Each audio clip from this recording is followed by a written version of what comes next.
And David inquired of the Lord.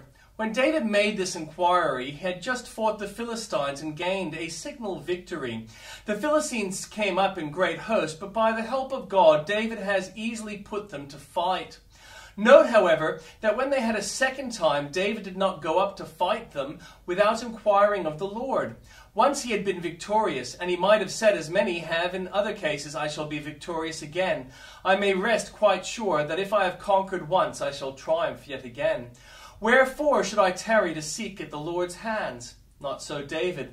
He had gained one battle by the strength of the Lord. He would not venture upon another until he had ensured the same. He inquired, shall I go up against them?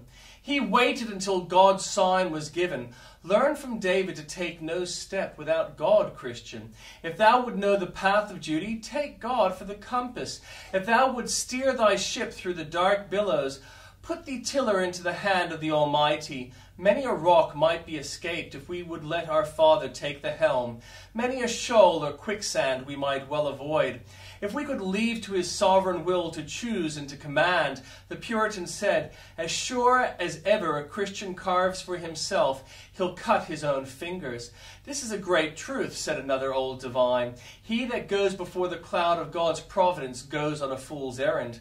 And so he does. We must mark God's providence leading us. And if providence tarries, tarry till providence comes. He who goes before providence will be very glad to run back again. I will instruct thee and teach thee in the way in which thou shalt go, is God's promise to his people. Let us then take all our perplexities to him and say, Lord, what wilt thou have me to do? Leave not thy chamber this morning without inquiring of the Lord. Lead us not into temptation, but deliver us from evil, or the evil one. What we are taught to seek or shun in prayer, we should equally pursue or avoid in action. Very earnestly, therefore, should we avoid temptation, seeking to walk so guardedly in the path of obedience that we may never tempt the devil to tempt us. We are not to enter the thicket in search of the lion. Dearly might we pay for such presumption. This lion may cross our path or leap upon us from the thicket, but we have nothing to do with hunting him. He that meeteth with him, even though he winneth the day, will find it a stern struggle.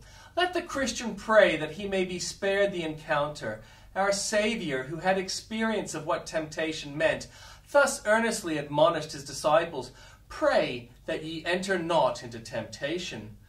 But let us do as we will, we shall be tempted. Hence the prayer, deliver us from evil. For God had one Son without sin, but he has no Son without temptation. The natural man is born to troubles as the sparks fly upwards, and the Christian man is born to temptation just as certainly. We must be always on our watch against Satan because, like a thief, he gives no intimation of his approach. Believers who have had experience of the ways of Satan know that there are certain seasons when he will most probably make an attack, just as at certain seasons bleak winds may be expected. Thus the Christian is put on a double guard by fear of danger, and the danger is averted by preparing to meet it. Prevention is better than the cure. It is better to be so well armed that the devil will not attack you than to endure the perils of the fight, even though you come off a conqueror. Praying this evening first that you may not be tempted, and next that if temptation be permitted, you may be delivered from the evil one.